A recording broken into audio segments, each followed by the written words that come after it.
बिस्मिल्लाहिर्रहमानिर्रहीम, अस्सलाम वालेकुम। मैं असदुल्ला खान हूँ। इमरान खान मूवमेंट की कॉल दे चुके हैं, स्ट्रीट मूवमेंट का वो कह चुके हैं।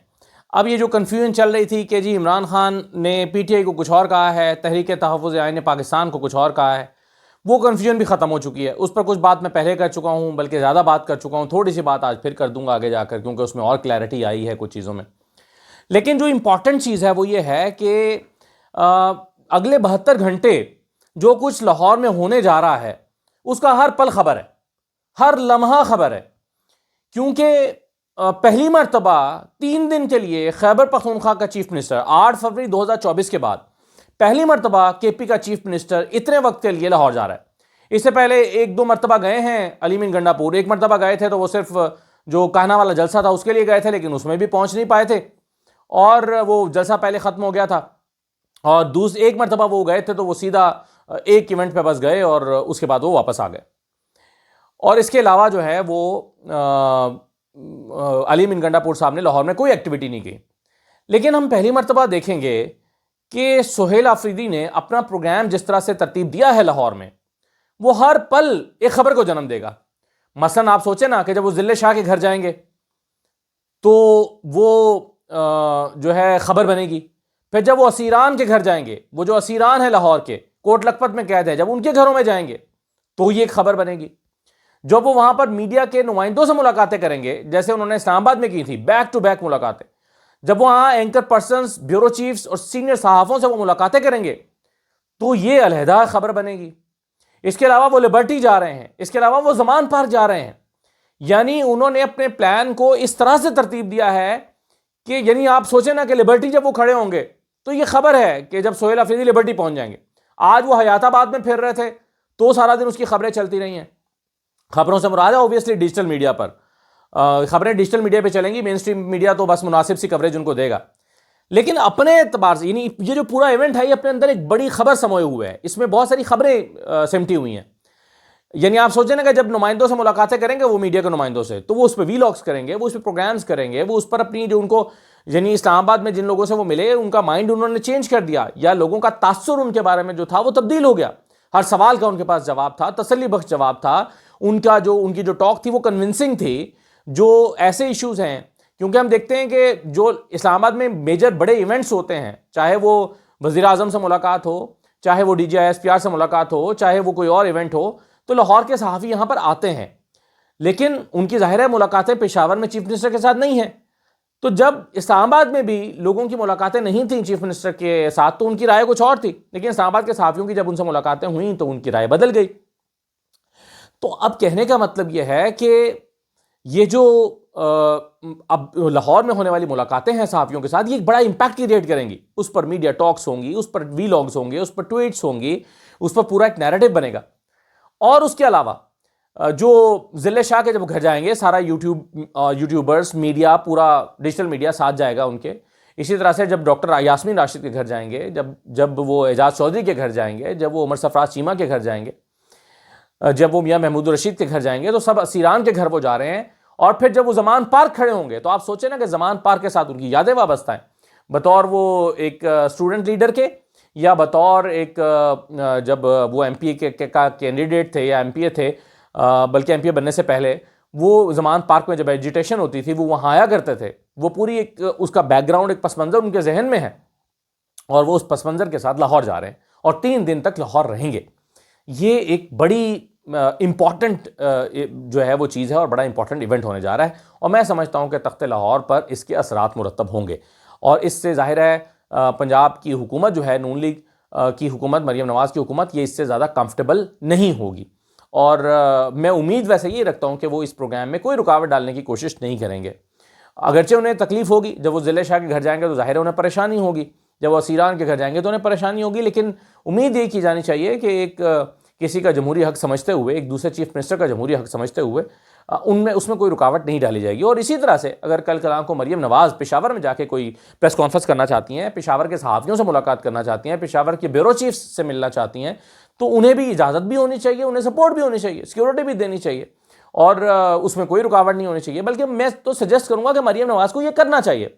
उन्हें चाहिए कि वो पेशावर जाएं, पेशावर जाके पेशावर के ब्यूरो चीफ्स जो हैं और सीनियर सहाफ़ी, पेशावर में बहुत उम्दा सीनियर सहाफ़ी मौजूद हैं, ये बात ज़हन में रखिएगा, बहुत उम्दा सीनियर सहाफ़ी और ऐसे सहाफ़ी जिनका पूरा एक बैकग्राउंड है, जिन्होंने वॉर्स कवर किए हैं, जिन्होंने दहशतगर्दी की वॉर को कवर किया है, दहशतगर्दी को कवर किया है, इलाके के मसाइल को कवर किया है, जो पूरी एक तारीख रखते हैं, ऐसे सीनियर सहाफ़ी पेशावर में मौजूद हैं।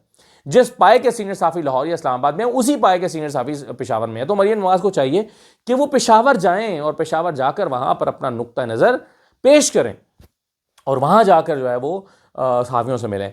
तो बहरहाल अभी तो मुझे नहीं पता वो ऐसा करेंगे या नहीं, लेकिन अभी तो सोहेल आफरीदी जा रहे हैं और सोहेल आफरीदी अगले 72 घंटे उनके जितने इवेंट्स हैं वो बड़े अहमियत के हामिल हैं। दूसरा जो मैंने कहा था कि ये जो कन्फ्यूजन पैदा हुई थी कि क्या करना चाहिए पीटीआई को और क्या करना चाहिए तहरीक तहफ़्फ़ुज़ आइन को, आप वो एलामिया देख चुके हैं जिसमें सियासी मीसाक की बात की है।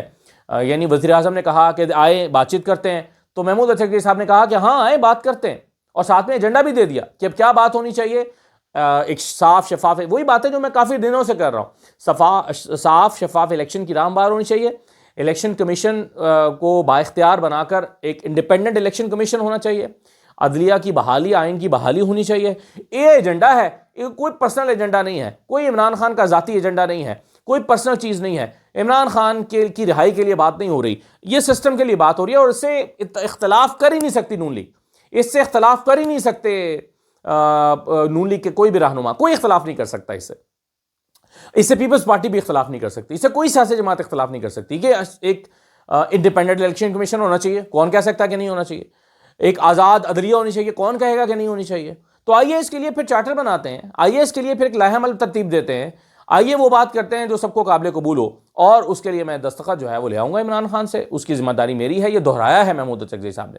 अब आपके जहनों में जो सवाल पैदा हो रहा है वो ये हो रहा है कि भाई इमरान खान ने पीटीआई को कह दिया कि एहतजाज करें, अलीमा खान ने भी कहा कि जो मुज़ाकरात करेगा वह इमरान खान का साथी नहीं हो सकता, बैरिस्टर गौहर ने भी कहा कि हम मुज़ाकरात करना चाहते हैं, शेख वकास अकरम ने कहा कि कोई मुज़ाकरात नहीं होंगे क्योंकि इमरान खान ने कह दिया स्ट्रीट मूवमेंट की तैयारी करें।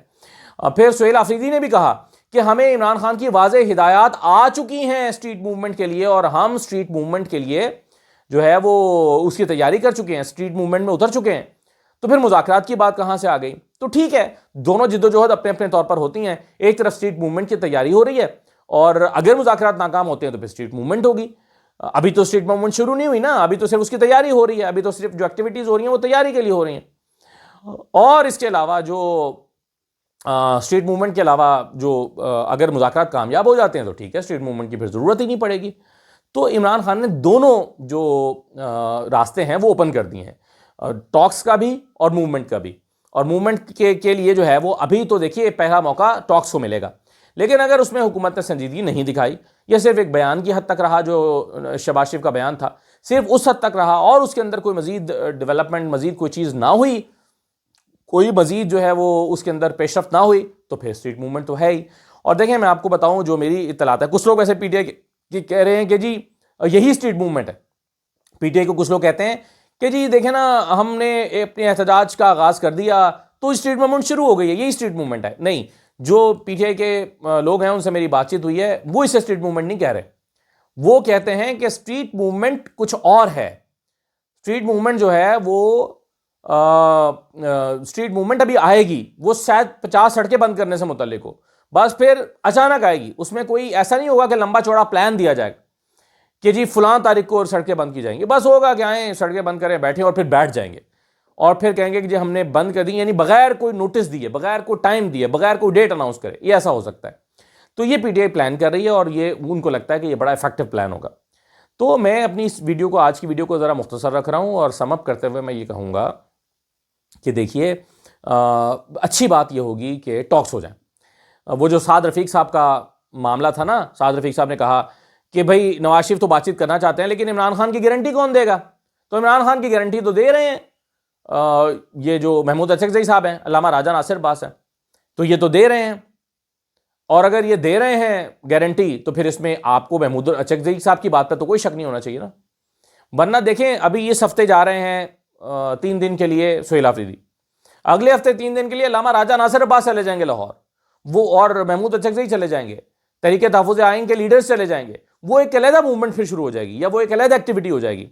तो अब आपके लिए आप यानी आप अगर जलसे नहीं करने देना चाहते, आप कोई बड़ा प्रोग्राम नहीं करने देना चाहते तो ना करने दें, लेकिन जो आप जो जो ये करेंगे वो भी आपके लिए तकलीफ का बायस बनेगा, फिर हुकूमत के लिए वो भी परेशानी का बायस बनेगा कि ये क्या कर रहे हैं, ये क्यों मुतहरिक हो गए हैं। और जाहिर है वो आईन और कानून के दायरे में रहते हुए सियासतदान सियासत नहीं करेगा तो क्या करेगा। खुद साद रफीक साहब ने कहा है कि सियासतदान भाई अगर सियासत नहीं करेगा तो सियासतदान घोड़ा घास नहीं खाएगा तो घोड़ा क्या करेगा। तो ये सूरत हाल है। बस मैं एक फ़ोन अटेंड करने के लिए मैंने वीडियो रोकी थी, लेकिन बात यह है कि मैं मुख्तसर करते हुए बात को ख़त्म करता हूँ कि मैं भी एक बतौर पाकिस्तानी चाहूँगा कि बहुत ही पुरअमन तरीके से बातचीत हो। नवाज शरीफ जैसे लोग आगे आएँ। साद रफीक जो फार्मूला दे रहे हैं वो बहुत अच्छा है। नवाज शरीफ आगे आएँ, एक आज़ाद इलेक्शन कमीशन की बात करें, एक खुद मुख्तार इलेक्शन कमीशन हो, शफाफ इलेक्शन का रास्ता हमवार किया जाए। और वो जो COD हुआ था, जो उस पर भी अमल नहीं हुआ, वैसे तो वो जो बेनज़ीर साहिबा के साथ चार्टर ऑफ डेमोक्रेसी हुआ था उसी पर अमल हो जाता तो फिर वो भी काफ़ी था, लेकिन उस पर भी अमल नहीं हो रहा। अगर उस पर अमल हुआ होता तो शायद ये होता, लेकिन खैर उसका तो मकसद ये था कि हमारी सियासत में वापस एंट्री हो जाए, वो हो गई है, लेकिन पाकिस्तान का कोई नहीं सोच रहा। इजाज़त दीजिए, अल्लाह हाफ़िज़।